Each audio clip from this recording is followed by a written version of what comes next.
Oke, silakan Mbak. Baik, baik. Bismillahirrahmanirrahim. Assalamualaikum warahmatullahi wabarakatuh. Waalaikumsalam warahmatullahi wabarakatuh. Selamat pagi, Bapak, Ibu, dan rekan-rekan sekalian. Selamat pagi, selamat pagi. Bersyukur kita panjatkan kehadirat Tuhan Yang Maha Esa karena pada hari ini kita dapat hadir bersama dalam webinar peran AI dan komunikasi dalam mewujudkan zero accident di era industri 5.0. Yang saya hormati Bapak Andi Setianto, STMT, pimpinan PT Akademi Kapsul Energi yang telah mendukung terselenggarannya webinar ini. Narasumber kita pada pagi hari ini Ibu Safia Sahlan, STMT, dan tak lupa para peserta webinar yang sudah meluangkan waktunya untuk mengikuti acara pada pagi hari ini. Saya Zarania Dewi akan menemani jalannya acara sebagai Master of Ceremony pada kegiatan hari ini. Sebelum kita mulai acara pada pagi hari ini, alangkah baiknya kita berdoa sesuai dengan keyakinan masing-masing. Berdoa dimulai.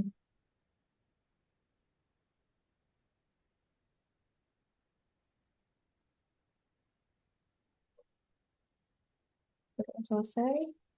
Selanjutnya, izinkan saya untuk membacakan susunan acara pada pagi hari ini. Membacakan susunan acara, yang acara pertama yaitu sambutan. Acara yang kedua, pemaparan materi oleh narasumber. Acara yang ketiga, sesi tanya jawab yang dipandu oleh narasumber. Yang terakhir yaitu penutupan. Baik, untuk acara selanjutnya yaitu sambutan. Sambutan akan disampaikan oleh Mas Kusno, perwakilan dari PT Akademi Kapsul Energi. Kepada Mas Kusno, kami persilahkan. Baik, terima kasih, Mbak Zara. Selamat pagi, Ibu Safria Salan, FTMT. Assalamualaikum warahmatullahi wabarakatuh. Salam sejahtera untuk kita semua. Yang saya hormati narasumber, peserta webinar, serta seluruh pihak yang telah mendukung terselenggaranya kegiatan hari ini. Puji syukur kita panjatkan kehadirat Tuhan Yang Maha Esa, karena atas rahmat dan karunia-Nya kita dapat berkumpul dalam webinar dengan tema Safety Beyond Human Limits, peran AI dan komunikasi dalam mewujudkan zero accident di era industri 5.0. Atas nama PT Akademi Kapsul Energi, kami mengucapkan selamat datang dan terima kasih atas antusiasme rekan-rekan sekalian dalam mengikuti kegiatan ini. Tema yang kita angkat hari ini sangat relevan dengan perkembangan dunia industri saat ini. Di era industri 5.0, keselamatan kerja tidak lagi hanya bergantung pada kepatuhan terhadap prosedur, tapi juga didukung oleh pemanfaatan teknologi seperti artificial intelligence serta komunikasi yang efektif untuk membangun budaya keselamatan yang kuat. Kami berharap webinar ini dapat menjadi wadah untuk menambah wawasan, berbagi pengalaman, serta memberikan inspirasi bagi kita semua dalam menciptakan lingkungan yang lebih aman, adaptif, dan berorientasi pada tujuan besar, yaitu zero accident. Akhir kata, kami mengucapkan terima kasih kepada narasumber atas kesediaannya berbagi ilmu, serta seluruh peserta yang telah meluangkan waktu untuk hadir. Semoga kegiatan ini memberikan manfaat yang nyata dan dapat diimplementasikan di lingkungan kerja masing-masing. Selamat mengikuti webinar, semoga berjalan dengan lancar dan penuh dengan keberkahan. Wassalamualaikum warahmatullahi wabarakatuh. Terima kasih. Terima kasih kami sampaikan kepada Mas Kusno atas sambutan yang sangat baik. Semoga apa yang disampaikan dapat menjadi inspirasi dan semangat bagi kita semua dalam mengikuti webinar hari ini. Oke, baiklah, Bapak Ibu sekalian, tanpa berpanjang kata, kami persilahkan kepada Ibu Safria Sahlan STMT untuk memandu jalannya webinar ini. Baik, Assalamualaikum warahmatullahi wabarakatuh. Waalaikumsalam warahmatullahi wabarakatuh. Selamat pagi dan salam sejahtera untuk kita semua. Dan ini adalah webinar perdana saya di 2026 ya. Mas Husnul, Mbak Zahra. Apa kabar Jogja pagi hari ini? Alhamdulillah cerah Bunda. Cerah ya, Jogja. Karena kebetulan Aceh ini kan di Jogja. Jadi kita kan sapanya di Jogja gitu. Baik, bagaimana rekan-rekan semua? Apa kabarnya pagi hari ini? Baik, Nah, ada yang baik dari Bu, baik. timur Indonesia, dari Sumatera, mungkin ada? Ada. Dari Ada dari Sumatera. Halo, salam kenal Pak Januar. Ya, Bu. Terus d- Salam kenal juga Bu dari Safira. baik apa namanya? Yang dari Sulawesi ada mungkin? Halo Gorontalo ada. Sulawesi. Wah, ada Gorontalo. Selamat pagi Gorontalo. Pagi, Mbak.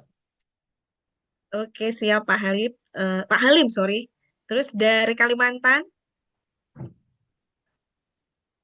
Halo dari Kalimantan. Oh ada, salam kenal Mbak Tiara. Selanjutnya dari apa? Dari Pulau Jawa ya pasti banyak nih dari Jakarta, dari Jawa Tengah, dari Jawa Timur, dari Jawa Barat, dan terus dari saudara-saudara kita di Maluku.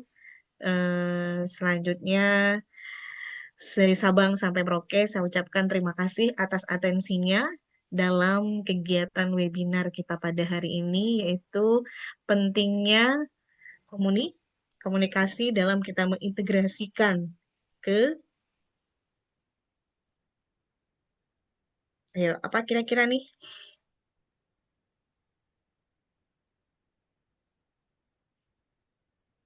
Safety Beyond Human Limits, yaitu adalah peran AI dalam komunikasi dalam mewujudkan zero accident di era industri, yaitu Pipe 4.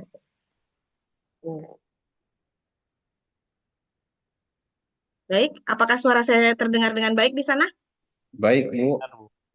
Sebelum saya melanjutkan, Baik, Bu. Baik, Bu, sudah terdengar. Bu, clear suaranya. oke. Baik, jika nanti suara saya putus-putus atau bagaimana, tolong diinterupsi ya pada saat kegiatan berlangsung. Izin Baik, saya Bu. untuk share materi. Bentar.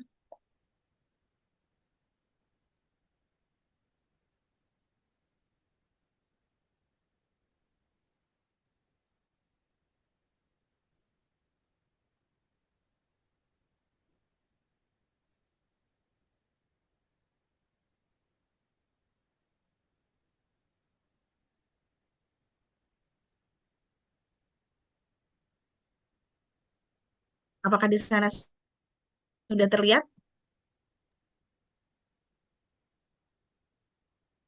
Sudah, Bu. Ya, terlihat. Oke, sudah terlihat ya?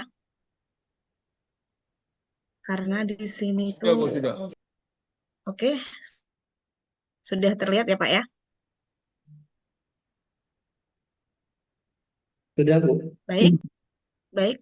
Jika sudah terlihat, izin saya untuk mempresentasikan apa itu Safety Beyond Human Limit, yaitu peran AI dalam komunikasi dalam mewujudkan zero accident di era industri yang sekarang, atau yang kerap kali disebut dengan Pipe 4, sorry, 5.0.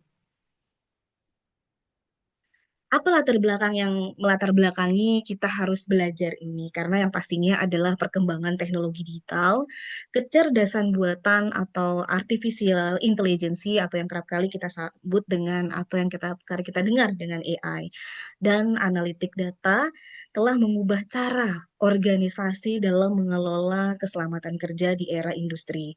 Fokus tidak lagi hanya pada otomatisasi, tetapi pada kolaborasi manusia dan teknologi untuk menciptakan lingkungan kerja yang lebih aman, produktif, dan berkelanjutan. Dengan konsep zero accident adalah menuntut pendekatan yang lebih tentunya dengan sangat proaktif dibandingkan dengan sekedar investigasi setelah kecelakaan terjadi. Itulah latar belakang yang melatar belakangi sehingga kita membuat kolaborasi bagaimana safety beyond human limits ini, artinya peran AI dan komunikasi dalam mewujudkan zero accident di era industri. Itulah yang melatar belakangi. Selanjutnya, tantangan atau challenge-nya K3 di era modern itu adalah organisasi tentunya akan menghadapi berbagai tantangan seperti human error, unsafe behavior, unsafe condition, kelelahan kerja, kompleksitas operation, serta kegagalan komunikasi. Banyak insiden sebenarnya diawali oleh sinyal risiko yang tidak teridentifikasi atau tidak dikomunikasikan secara efektif. Oleh karena itu, diperlukanlah pendekatan berbasis data dan prediksi risiko. Apa yang melatar belakangi industri dan transformasi HSE ini? Tentunya dalam menempatkan manusia sebagai pusat sistem kerja, teknologi digunakan untuk memperkuat kemampuan daripada human atau manusia, bukan menggantikannya. Ingat ya, dengan adanya teknologi itu kita gunakan untuk memperkuat kemampuan daripada human tersebut, bukan menggantikannya. Dalam dunia HSE, transformasi ini menghasilkan pergeseran dari pendekatan reaktif menuju prediktif melalui pemanfaatan AI dan sensor pintar dan sistem monitoring real time-nya dan lain-lain. Bagaimana peran strategi komunikasi dalam keselamatan? Tadi setelah kita melihat latar belakang, selanjutnya tantangan, bagaimana bertransformasinya, bagaimana perannya? Tentunya peran strategi komunikasi keselamatan yang pertama adalah bagaimana membentuk budaya. Ketiga tersebut, this is culture. Mengubah kepatuhan aturan menjadi kesadaran dan kepedulian bersama. Selanjutnya, mencegah kecelakaan, yaitu adalah menyampaikan risiko dan SOP secara jelas untuk meminimalkan human error. Selanjutnya, deteksi dini bahaya, membuka jalur pelaporan NERMIS hampir celaka dari lapangan agar bisa dicegah lebih cepat. Kepatuhan regulasi. Nah, itu tentunya juga adalah memastikan seluruh tim memahami hukum K3 dan standar penggunaan APD yang berlaku. Selanjutnya, meningkatkan keterlibatan daripada karyawan. Mengajak pekerja berdialog sehingga mereka merasa bertanggung jawab atas keselamatan diri dan timnya. Selanjutnya, bagaimana melindungi reputasi bisnis, yaitu adalah ini adalah yang terakhir, mencegah insiden fatal yang bisa merugikan finansial dan nama baik perusahaan. Inilah peran strategis komunikasi keselamatan. Yang pertama, membentuk budaya ketiga, mencegah kecelakaan kerja, deteksi dini bahaya, kepatuhan regulasi, meningkatkan keterlibatan karyawan, dan yang enam adalah melindungi reputasi daripada bisnis. Mengapa komunikasi sering menjadi penyebab insiden? Karena banyaknya kecelakaan terjadi karena informasi tidak tersampaikan, instruksi kerja yang tidak dipahami, pelaporan yang terlambat, atau budaya takut melapor. Ketika informasi keselamatan gagal mengalir dengan baik, maka organisasi kehilangan kesempatan untuk melakukan pencegahan sebelum insiden atau lebih tegaknya mitigasi daripada komunikasi tersebut. Nah, pasti akan bertanya-tanya, apa sih Bu kaitannya artificial intelligence dalam HSE atau AI dalam HSE? AI atau artificial intelligence adalah teknologi yang mampu mempelajari data, mengenali pola, dan menghasilkan daripada rekomendasi. Dalam bidang HSE, AI digunakan untuk identifikasi bahaya, analisis tren kecelakaan, monitoring kepatuhan APD, prediksi daripada risiko, serta pengambilan daripada keputusan yang berbasis data. Terus AI untuk identifikasi bahaya bisa ya, Bu? Ya, tentu dong. AI untuk identifikasi bahaya adalah melalui teknologi computer vision atau yang kerap kali sekarang kita sudah beralih kepada digitalisasi tadi atau komputerisasi. Karena dengan adanya artificial intelligence atau AI mampu mendeteksi pekerja yang tidak menggunakan APD atau ada sensor monitoringnya, memasuki area yang terlarang atau melakukan perilaku yang tidak aman. Sistem ini bekerja secara real time dan dapat mengirimkan peringatan langsung kepada supervisor sehingga tindakan korektif dapat segera dilakukan. Sekarang kan kita di industri atau di perusahaan atau di onsite kita sekarang sudah atau di office atau di mana pun sekarang di industri sudah smart CCTV dan menggunakan monitoring keselamatan. Nah, smart CCTV itu menggabungkan kamera pengawasan dengan algoritma AI dengan sistem mampu mengenali objek, aktivitas, dan kondisi berbahaya secara otomatis. Keunggulan utamanya adalah kemampuan melakukan monitoring selama 24 jam tanpa mengalami kelelahan seperti daripada manusia. Nah, prediktif daripada safety dan analisis risikonya. Predictive safety merupakan pendekatan yang menggunakan data historis untuk memperkirakan kemungkinan kecelakaan, audit, inspeksi, dan maintenance report. Hasil analisis digunakan untuk melakukan intervensi sebelum risiko berkembang menjadi kecelakaan. Safety intelligence framework-nya adalah safety intelligence itu merupakan integritas antara people, orangnya, prosesnya, data, dan AI. Nah, framework inilah yang memungkinkan organisasi mengambil keputusan keselamatan secara lebih cepat, akurat, dan berbasis bukti. Safety intelligence menjadi evolusi lanjutan dari konsep safety culture. Bagaimana tentang AI untuk komunikasi keselamatan? Generatif AI itu dapat digunakan untuk membuat safety talk, safety alert, SOP, HIRA, JSA, dan materi pelatihan. Selain itu juga chatbot K3 dapat menjawab pertanyaan pekerja selama 24 jam sehingga akses terhadap informasi keselamatan menjadi lebih mudah dan cepat. Tentunya human tetap berperan untuk hal mengkoreksi. Dalam studi kasus implementasi, beberapa perusahaan telah memanfaatkan AI untuk memantau kepatuhan daripada penggunaan APD. Ketika pekerja terdeteksi tidak menggunakan helm atau rompi keselamatan, maka sistem otomatis mengirimkan notifikasi kepada pengawas. Hasilnya adalah peningkatan kepatuhan dan penurunan daripada ansep-nya tadi. Ya. Selanjutnya tantangan dan etika. Nah, ini yang paling penting. Implementasi AI itu juga harus memperhatikan daripada privacy data, keamanan cyber atau cyber security, transparansi daripada algoritma, serta potensi bias dalam pengambilan keputusan. Karena sekali lagi, AI itu harus diposisikan sebagai tools atau alat. Sementara tanggung jawab akhir terhadap keselamatan tetap berada pada human atau manusia atau people dari pekerja dan organisasinya. Apa saja kompetensi HSE di masa depan?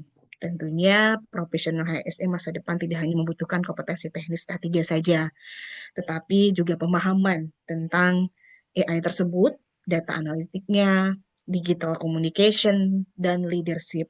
Safety officer akan berkembang menjadi safety intelligence daripada leader. Nah, ini nanti ke depannya ya, kompetensi HSE di masa depannya. Summary-nya adalah atau kesimpulannya, zero accident itu bukan hanya target, tapi hasil daripada budaya. Jadi zero accident atau nolnya kecelakaan itu bukan hanya menjadi target juga, tapi itu adalah menjadi priori juga, tetapi hasil dari budaya keselamatan itu yang kuat. Bagaimana kita membangun human, bagaimana kita membangun habit daripada keselamatan yang kuat? Tentunya komunikasi yang efektif, serta pemanfaatan teknologi secara cerdas. Ingat ya, dengan adanya teknologi itu bukan kita menjadi seseorang yang a priori terhadap teknologi-teknologi baru, tetapi bagaimana kita cerdas memanfaatkan teknologi tersebut. Karena AI itu membantu organisasi melihat risiko lebih awal. Sementara komunikasi memastikan tindakan pencegahan dapat dilakukan secara tepat dan konsisten. Jadi pada intinya begini ya, AI itu dijadikan bukan menghilangkan daripada human, tapi bagaimana teknologi together dalam hal ini AI bersama-sama kita menjalankan HSE di masa depan dengan yang lebih tepat, akurat, dan lebih bisa kita melihat mitigasinya. Mungkin itu saja yang bisa saya sampaikan di pagi hari ini. Paparan cukup singkat, namun saya ingin lebih banyak kita di sesi diskusi. Demikian, Mbak.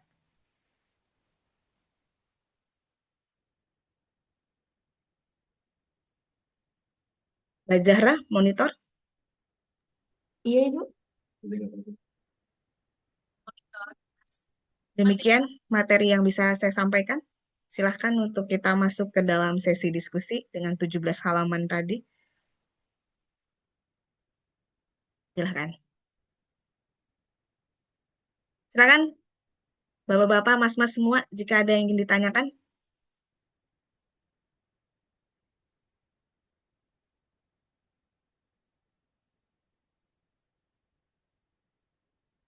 Silahkan, Mbak Zahra, mungkin ada yang ingin ditanyakan para peserta terkait AI tersebut. Apakah sudah berjalan atau bagaimana di tempat Bapak Ibu semuanya? Atau mungkin ada yang kurang paham dari penjelasan yang saya sampaikan? Silahkan.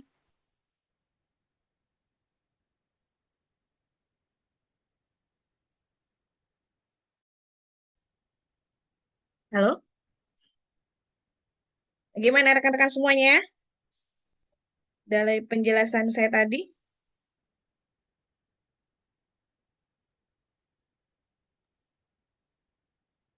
Kan yang mungkin mau bertanya bisa langsung bertanya aja atau bisa eh, bertanya Kita di buka dua penanya aja dulu ya. oh, Silahkan, Bapak Ibu yang ingin ditanyakan. Kita buka dua penanya.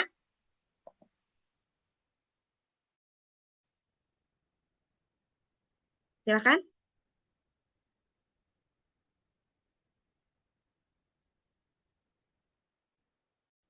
Mungkin Pak Tri ada yang ingin ditanyakan, Pak Tri. Pak Tri Budi. Belum, Bu. Ya, gimana? Ada yang ingin ditanyakan Belum. terkait Lanjut. materi tadi? Wah, bagaimana yang lain?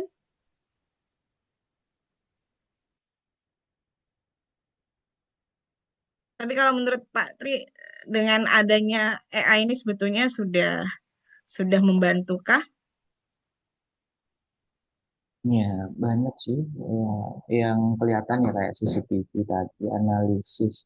Mungkin secara beberapa yang kelihatan secara langsung paling itu ya. Yang lain sih mungkin bantu dashboard atau yang lain ya. Kalau secara ini itu sih. Tapi kalau bicara tantangan,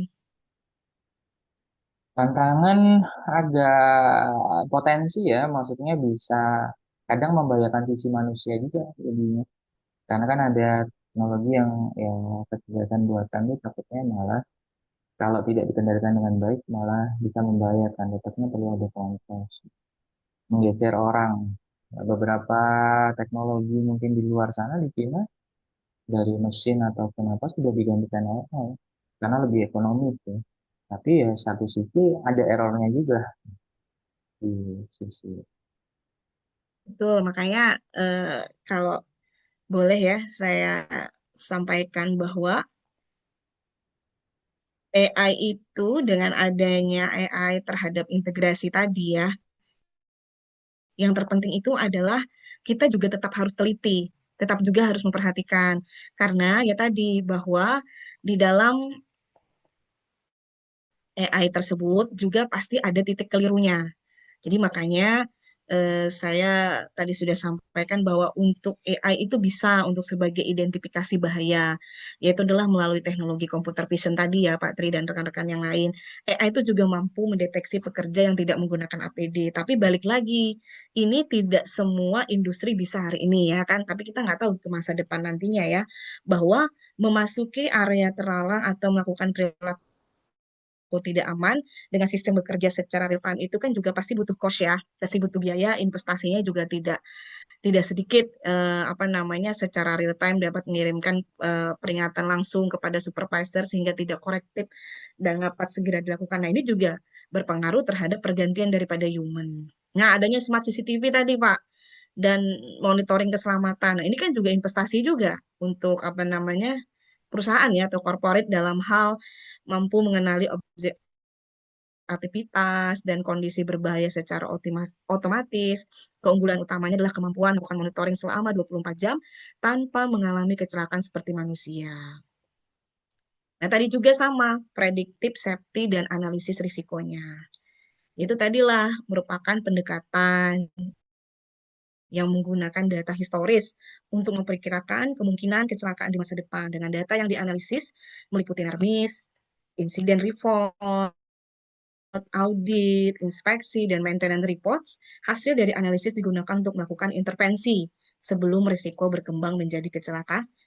Tetapi balik lagi, semua yang ada di sini adalah budget. Nah, ini juga kan posnya juga nggak begitu sedikit ya untuk apa namanya untuk perusahaan untuk bisa mengimplementasikan tersebut. Tetapi ini juga sangat mempermudah sekali dalam hal kita bisa melihat mitigasi, kita bisa memonitoring dan lain-lain. Tetapi bukan berarti tadi kita sepakat bahwa ini adalah menggantikan human atau menggantikan manusia. Hanya saja tools atau mempermudah. Nah, untuk AI untuk komunikasi keselamatan, karena generatifnya AI itu dapat digunakan juga, misalkan nih membuat safety talk. Kan sekarang udah banyak nih teman-teman membuat safety campaign-nya, alertnya, SOP-nya. Tetapi ingat, semua itu tidak bisa dijadikan dasar. Sorry, bukan dijadikan dasar, sebagai dijadikan, oh tiba-tiba setelah jadi langsung ditayangkan juga nggak bisa. Artinya tetap manusia untuk mengkoreksi tersebut. Namun mempermudahnya adalah selama 24 jam sehingga akses itu dapat terhadap informasi keselamatan itu menjadi lebih mudah dan cepat aja sih untuk dalam hal ini AI untuk komunikasi keselamatan. Tetapi ingat, tidak bisa menggantikan manusia, tetap manusia juga yang menggerakkan atau menjalankan. Bagaimana studi kasus implementasinya? Yaitu beberapa perusahaan telah memanfaatkan AI untuk memantau kepatuhan penggunaan APD ketika pekerja terdeteksi tidak menggunakan helm atau rompi keselamatan. Selanjutnya sistem otomatis mengirimkan notifikasi kepada pengawas. Nah, inilah implementasinya kalau jika perusahaan telah memanfaatkan teknologi ini atau memanfaatkan AI ini untuk memantau kepatuhan penggunaan APD. Tapi kembali lagi saya katakan bahwa ini adalah budget yang investasinya tidak sedikit untuk perusahaan.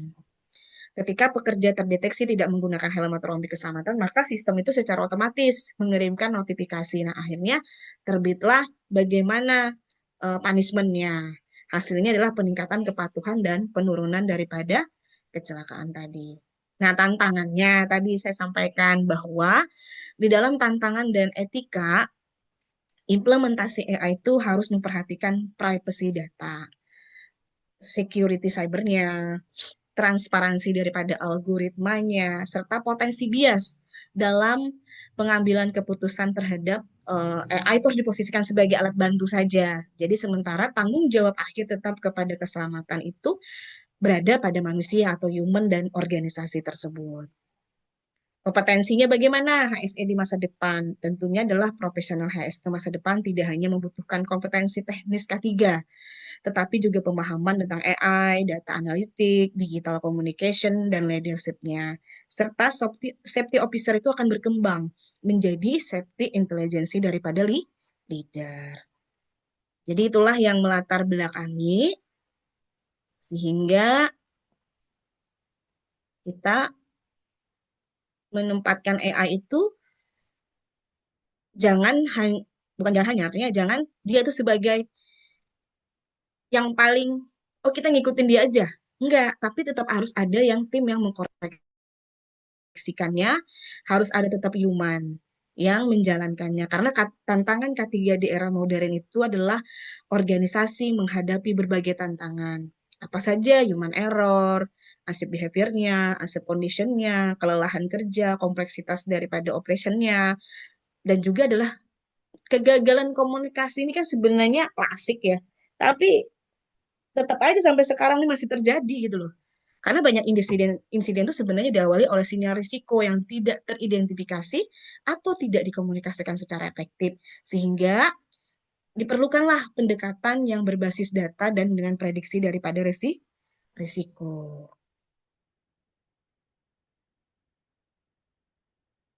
Bagaimana kita menempatkan manusia sebagai pusat sistem kerja? Tentunya teknologi digunakan untuk memperkuat kemampuan manusia, bukan menggantikannya. Dalam HSE, transformasi ini menghasilkan pergeseran dari pendekatan reaktif menuju prediktif melalui pemanfaatan AI tadi. Ada sensor pintar dan sistem monitoring daripada real time-nya. Nah, inilah peran strategis komunikasi keselamatan itu. Jika komunikasi keselamatannya berjalan dengan baik di perusahaan itu, tentunya budaya K3 itu akan mudah, kita akan lebih gampang untuk mencegah kecelakaan kerja, lebih deteksi dini bahayanya. Tentunya kepatuhan terhadap regulasinya juga Kita akan bukan gampang, akan mudah memastikan seluruh tim memahami hukum K3, baik itu SOP-nya, bagaimana penggunaan APD yang berlaku, dan keterlibatan karyawan itu akan meningkat. Karena mengajak pekerja berdialog sehingga mereka merasa bertanggung jawab itu adalah atas keselamatannya tentu adalah ini bagian dari timnya. Inilah peran strategi komunikasi keselamatan secara umum. Selanjutnya, melindungi reputasi bisnis, mencegah insiden fatal yang bisa merugikan finansial dan nama baik daripada perusahaan. Izin Ibu. Tapi kerap kali juga ada pertanyaan. Oke, siap. Ya, terima kasih Bu. Eh, sebentar. Dengan Januar Bu. Ya, Oke, siap Pak Januar, silakan. jadi kan safety bionic ini kan untuk menggantikan, istilahnya bukan menggantikan ya, membantu keterbatasan daripada manusia. Yang jadi pertanyaan saya, bagaimana kita mensinergikan antara peran keselamatan, budaya keselamatan, dan peran pemimpin dalam hal ini, Bu? Maksudnya leader ya? Iya, karena Leader kan di perusahaan atau bagaimana Pak? leader di perusahaan yang tertinggi tentunya kan pengambil kebijakan ya Bu ya. Oke, Jadi baik.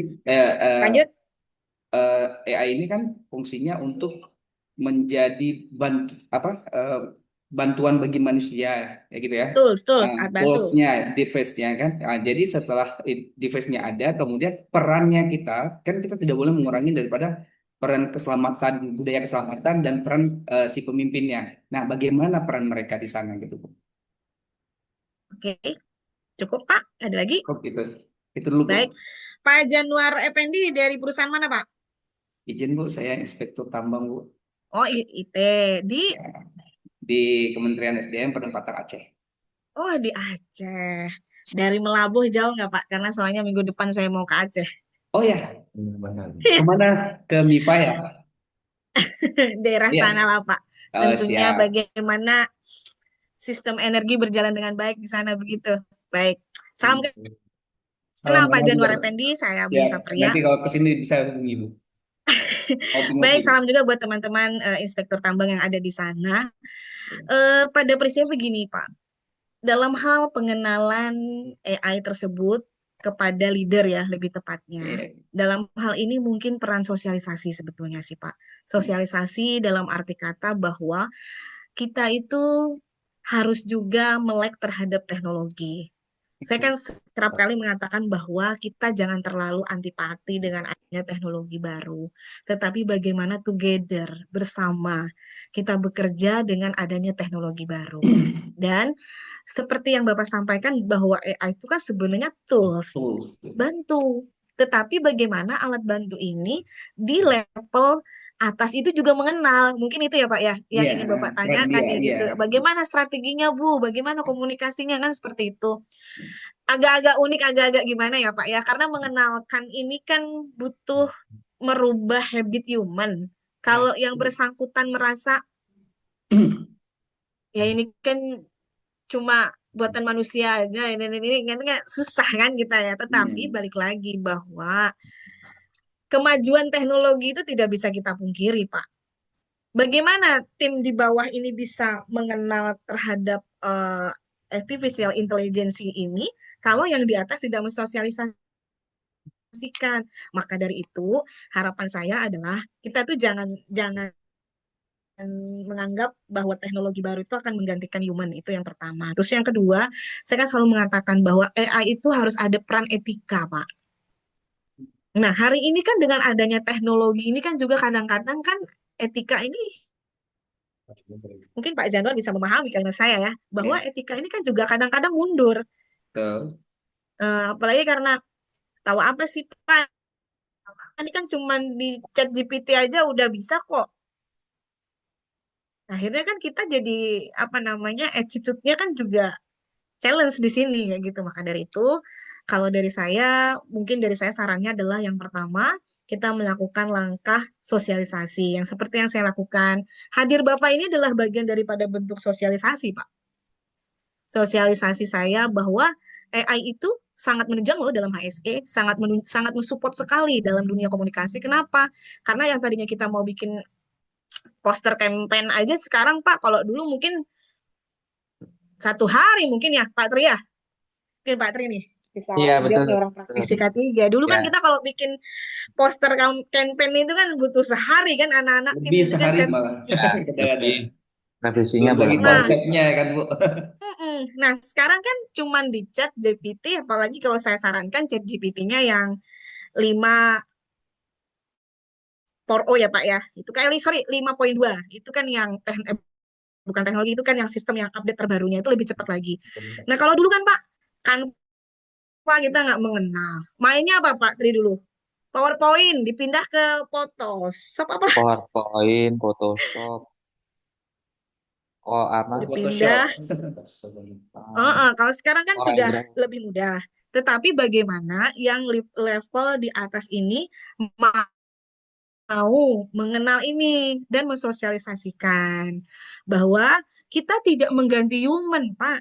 Tapi bagaimana human ini manusia akan jauh lebih mudah dan lebih bersmart teknologi lagi gitu loh. Dulu kita kan nggak ada WhatsApp grup, Pak. Mau nggak mau tetap harus WhatsApp, toh. Ya nggak? Dulu kita beralih dari BBM, BlackBerry Messenger, pindah ke ini, perangkat-perangkat baru, ada WhatsApp, Telegram, dan lain-lain kan. Nah, itu juga adalah challenge-nya kita. Maka dari itu saya katakan bahwa HSE itu sekarang minimal mereka sudah tahu basic-basic terhadap aplikasi yang berbasis AI agar mempermudah pada campaign. Campaign itu apa? Komunikasi. Jadi kenapa tadi bagaimana Bu kita menyampaikan terhadap apa namanya terhadap leader? Ya tadi hadir aja Pak kalau saya webinar itu kan bentuk saya mensosialisasikan. Karena dalam hal mensosialisasikan AI di Indonesia tuh saya katakan ya terus terang saya belajar AI juga sekitar 2-3 tahunan lah Pak ya. Itu hal baru banget Pak kayak apa sih ini gitu loh Pak. Di tahun-tahun pertama saya dianggap apa ini gitu. Setelah tahun kedua, sekarang dalam hal ini kan juga pemerintah juga sangat mensupport sekali dengan adanya AI juga. Terus yang kedua kan juga di dunia akademik kan juga sudah banyak jurusan-jurusan yang terkait dengan artificial intelligence AI juga. Jadi mau tidak mau kita HSE ini ke depannya Pak. Seperti yang saya sampaikan tadi, HSE ke depannya itu akan teknologi loh Pak. Kita tidak akan cukup dengan sertifikasi K3 tapi nanti akan melangkah, melangkah, melangkah. Nah, ini yang harus disiapkan. Artinya tantangan anak-anak kita di masa depan, generasi-generasi selanjutnya, tentunya tidak akan semudah zaman kita kalau menurut saya nantinya. Mereka nih, generasi selanjutnya ini tantangannya akan lebih banyak, Pak. Sertifikasinya juga akan lebih banyak, kompetensi yang dibutuhkan juga akan lebih banyak, dan akan lebih, apa ya kalau bahasanya, lebih hal-hal yang baru nantinya. Nah, inilah harapan saya adalah semua lini mendukung bagaimana AI ini, tetapi balik lagi Pak, AI itu juga kadang-kadang nih masih banyak juga yang bisa salah gunakan. Nah, tetapi kita balik lagi, kita adalah fungsinya AI dalam komunikasi keselamatan, maka kita fokusnya ke sana. Fokusnya adalah AI berintegrasi, AI bertogether dengan HSE, bertogether dengan K3, bagaimana kita bisa memitigasi kecelakaan lebih lebih mudah, terus bagaimana kita membuat SOP lebih mudah. Nah, tetapi kan balik lagi, Pak, untuk menjalankan tetap manusia. Nah, ini yang nanti, Pak, yang Bapak sampaikan kepada pimpinan atau kepada leader atau Bapak sebagai inspektur tambang mensosialisasikan kepada perusahaan-perusahaan yang Bapak tentunya sosialisasi di sana, memberikan informasi dan mengkomunikasikannya bahwa di perusahaan itu dengan adanya AI itu tidak bisa menggantikan human, saya katakan sekali lagi, tetapi mempermudah human dalam bekerja. Jadi kita jangan a priori tadi.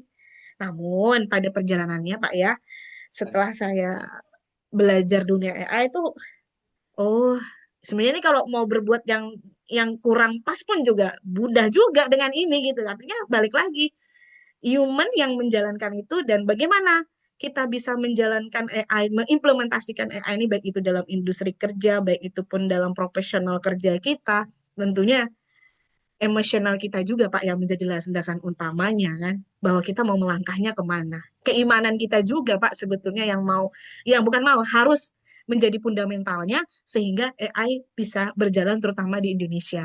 Karena teknologi di Indonesia ini kan sosial media aja Pak, kalau tidak ada warning mereka kan masih belum belum kuat fundamentalnya dalam hal share and sharing. Nah, itu apalagi AI. Tetapi bukan berarti kita juga anti terhadap teknologi, sangat ini juga tidak dibenarkan. Kita terima, kita pelajari, tapi balik Pak, fundamentalnya adalah attitude.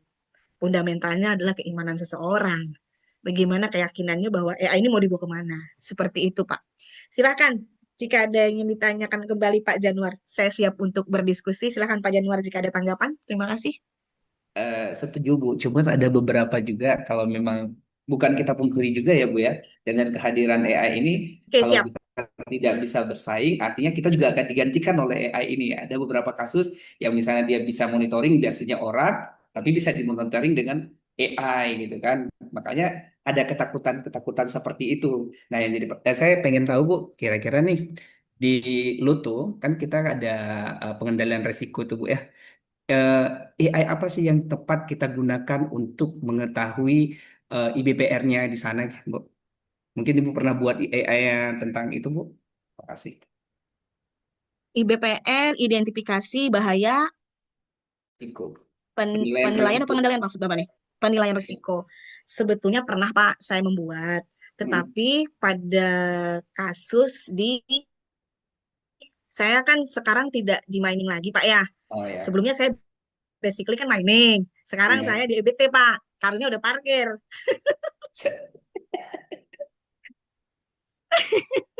Udah terakhir nih EBT Pak. Jadi kalau di mining, karena kan kompleksitas mining dengan kompleksitas EBT kan lebih risknya mining ya Pak ya. Iya, iya. Karena kan dia kompleksitasnya kan risknya juga tinggi.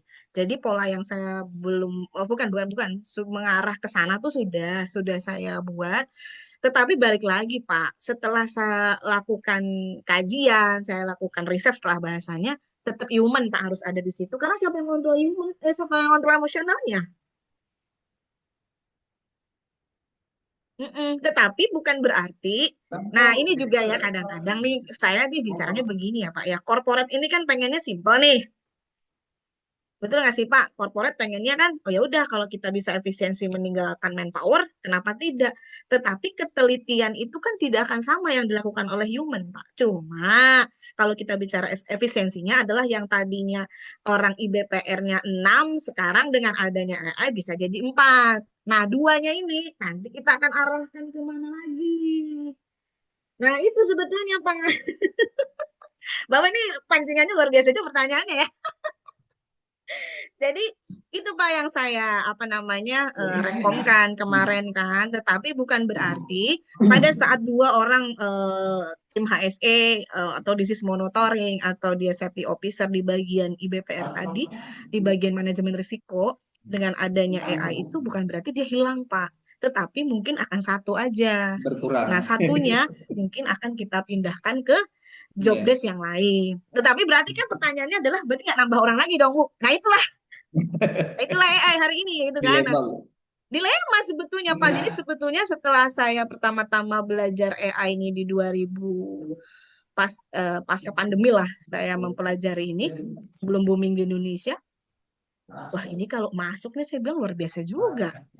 Tapi kita kan tadi saya sampaikan, Indonesia itu kan triginya banyak ya Pak dalam hal teknologi. Kita tidak bisa, jadi gini Pak, misalkan nih saya berbicara di sini, semua pasti akan paham AI. Tidak bisa Pak. Karena AI itu harus menyeluruh. Nah, se-Nusantara aja kita belum tentu bisa di ujung timur, di ujung barat Indonesia.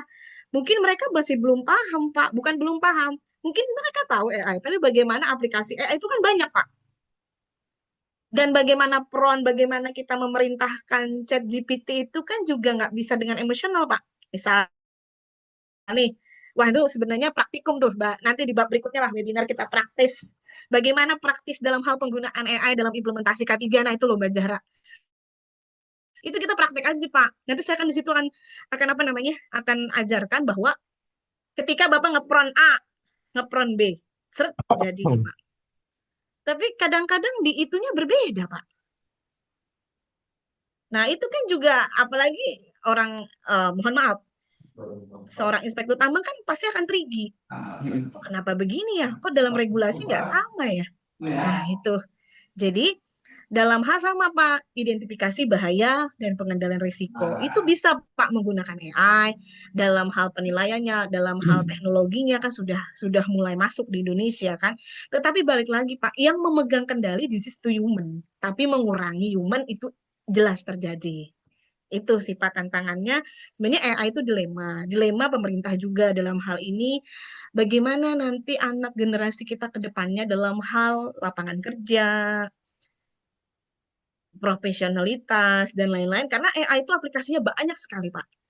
Ada yang, misalkan nih, Bapak punya file PDF, Bapak nggak bisa menerjemahkan, Bapak nggak ngerti apa, di salah satu aplikasi itu dia langsung menerjemahkan, Pak. Langsung dia mendefinisikan, tetapi balik lagi, human tetap harus mengkoreksi itu, Pak. Harus ada humannya. Tapi yang dulunya bekerjanya 3 untuk mendefinisikan, sekarang manpowernya cukup 1. Nah, itu yang ingin saya sampaikan ke industri bahwa AI tidak bisa menggantikan human. AI hanya tools, tapi mengurangi manpower, itu saya katakan iya. Sepakat ya, Pak ya? Sepakat, Jadi Pak. bagaimana pernahkah Ibu membuat IBPR dalam hal ini berbasis AI? Pernah, Pak. Tetapi dengan masih di EBT, saya sudah tidak di mining lagi. Kalau di mining dia agak tricky lagi. Seperti itu. Tetapi itu tadi, apakah nanti Bu dengan adanya itu kami bisa nggak ada perlu manusia lagi? Oh, tetap human ya. Perlu. Tapi yang tadinya Perlu. 4 jadi 1, yang tadinya 3 jadi 1. Jadi tidak bisa menggantikan human itu. Inilah Pak menariknya dunia AI itu. Indonesia tuh masih belum merata Pak, perkembangan AI itu. Tetapi industri sudah menjawab bahwa mereka sangat sangat welcome sekali, mereka sangat bermanfaat sekali si teknologi ini gitu kan. Nah, tapi bagaimana nih tantangan human kita, tantangan anak bangsa hari ini? Yaitu tadi kita harus pintar-pintar mencari strategi tadi. Seperti itu. Silakan Pak Januar, apa yang ingin mau disampaikan? Menarik nih Pak. Siap, Bu. Saya sudah setuju juga dengan yang Ibu sampaikan tadi. Cuman kalau memang boleh, Bu, Bu dibagilah AI yang Ibu buat itu untuk lotonya, Bu. Oke, siap Pak. Mungkin Ya, dicatat aja nomor saya Pak di 0811 siap. 0811 519 8005. Sama juga 0811, ntar ya saya 0811, Nah, sorry sebentar ya Pak ya. ya, 0811 519 8005 Pak. Nah, ini Pak ya. ya. Terima Sama kasih, Bu. tidak hanya Bapak, tidak hanya Pak Januar ya yang ingin nge-save, silakan yang lain juga jika ada yang ingin ditanyakan terkait bagaimana AI dalam together di dunia ketiga. Dan bagaimana tantangan, kompetensi apa yang nanti akan kita siapkan di masa depan dengan adanya teknologi ini. Kita juga nggak boleh antipati, kita juga nggak boleh sesuatu ini bakal menggantikan manusia dan lain. Jangan juga kita terlalu cemas gitu. Tapi bagaimana kita berperan di dalam teknologi ini? Artinya begini, masih banyak lapangan, Pak. Masih banyak ya apa namanya human yang tetap dibutuhkan dengan adanya teknologi selama kita mau berinovasi, selama kita mau belajar, selama kita mau melek terhadap hal-hal yang baru. Demikian, Pak Januar. Baik, silakan yang lain. Saya ingin yang lain juga nih. Silakan.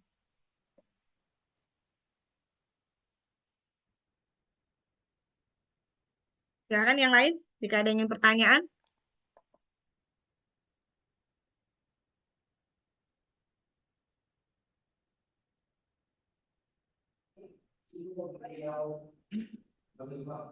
Silakan. Silakan yang lain.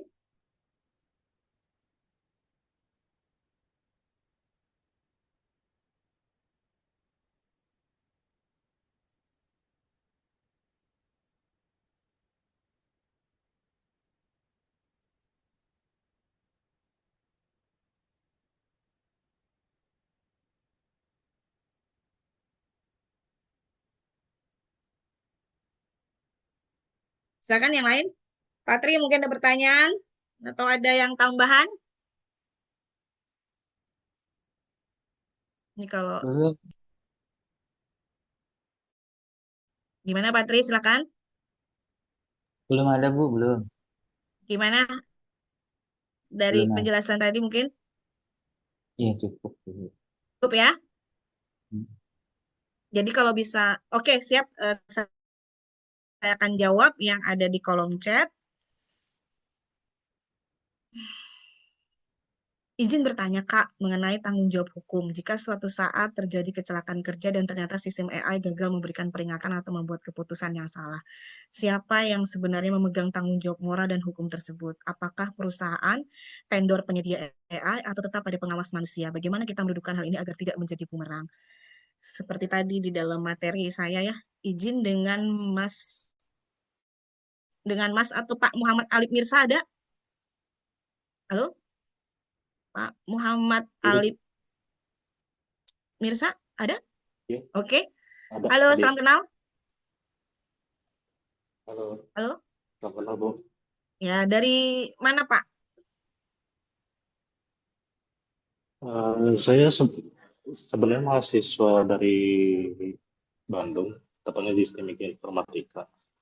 Tapi saya sekarang lagi Oke. aktivitas magang di Kapolda Jabar. Nah, Mm-mm. saya mau tahu kalau kondisi Oke. ini jika terjadi seperti itu gitu. Oke, baik. Eh, mungkin kita balik ke dalam materi kita ya. Ini saya akan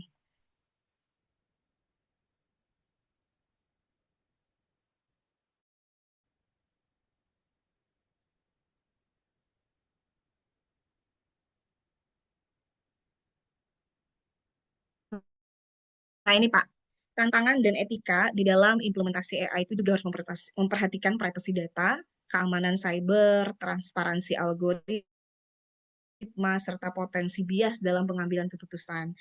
AI juga harus diposisikan sebagai alat bantu, sementara tanggung jawab terakhir terhadap keselamatan tetap berada pada manusia dan organisasi. Artinya apa, Pak? Tetap yang bertanggung jawab adalah human, dalam hal ini pengawas, dan terus adalah kembali lagi kepada perusahaan. Demikian sih Pak yang saya bisa jawab dari menurut materi dan pengetahuan yang saya dapat. Nah, namun ini balik lagi Pak, kalau saran saya jika nanti Bapak di sebuah perusahaan atau bagaimana nanti kita bawakan dalam SOP Pak. Di dalam SOP-nya bahwa AI itu hanya alat tools atau alat bantu, kalaupun juga ada vendor, dia hanya penyedia. Tetap monitoring ada di pada human. Demikian Pak Muhammad Alif Mirsa, apakah cukup membantu? Mungkin sedikit menambahkan. Oke, siap. Ya, jadi yang pertanyaan Bapak itu siapa yang bertanggung jawab? Artinya sebuah AI ataupun aplikasi AI yang kita buat itu harusnya kita lakukan uji trial. Ya, Kita betul. uji Bisa dulu, jadi. kita sesuaikan dulu dengan pekerjaan kita juga. Kalau memang ada yang disampaikan sama si AI-nya tidak sesuai, berarti kita bisa eliminasi, kita ganti dengan yang kita punya. Jadi sebelum kita gunakan AI, sudah pasti kita uji dulu. Mungkin itu aja sih. Terima kasih. Bagaimana Pak Muhammad Alif Mirsa? Oh iya, cukup. Terima kasih. Terima kasih Terima Pak. kasih Salam juga, kenal Pak. ya. Ya. Baik, terima kasih. Silakan yang lain. Menarik Pak Januar dunia AI ini sebetulnya. Ngeri-ngeri sedap kalau menurut saya sih.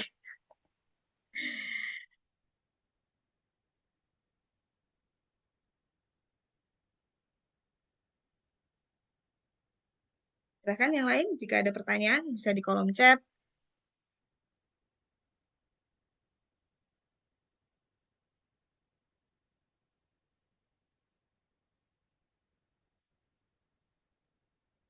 Oke, kalau tidak ada, mungkin saya akan sedikit memberikan apa namanya kesimpulan bahwa tentunya komunikasi itu kan sebagai pondasi ya atau fundamental di keselamatan. Tentunya bagaimana safety communication itu, safety briefing, toolbox meeting, safety campaign, insiden reportingnya, emergency communication, ini adalah merupakan fundamental daripada komunikasi. Dan ingat, AI adalah hanya tools, alat bantu, tapi bagaimana kita bekerja bersama dengan adanya teknologi baru. Ya, jangan kita menganggap ini adalah sesuatu yang akan seperti apa dan bagaimana, tapi bagaimana kita menjadi bagian daripada AI dalam menjalankan K3 di industri, terutama komunikasi keselamatan berbasis AI.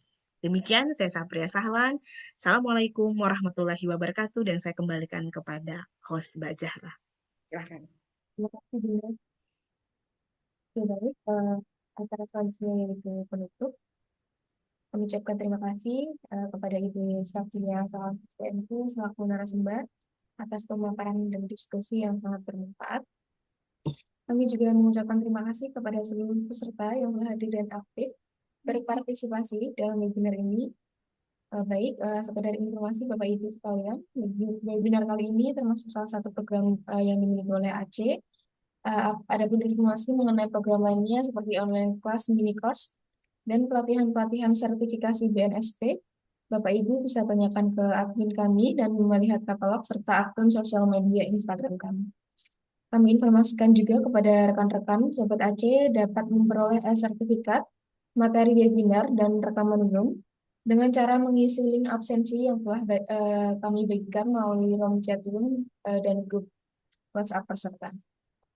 Semoga ilmu dan wawasan yang diperoleh hari ini dapat memberikan manfaat nyata dalam mendukung transisi energi dan pengembangan SDM dan Institut Hijau. Sampai jumpa dalam webinar berikutnya. Selamat pagi dan sehat untuk kita semua. Assalamualaikum warahmatullahi wabarakatuh. Waalaikumsalam warahmatullahi wabarakatuh. Terima kasih Bu Safira. Sama-sama Bapak Ibu semuanya, thank you so much, happy enjoy, sukses selalu, dan kita mari bersama bisa mengimplementasikan komunikasi K3 yang berjalan dengan baik di industri dan tempat kita masing-masing. Saya Sapria Salan, Assalamualaikum warahmatullahi wabarakatuh. Waalaikumsalam Waalaikumsalam.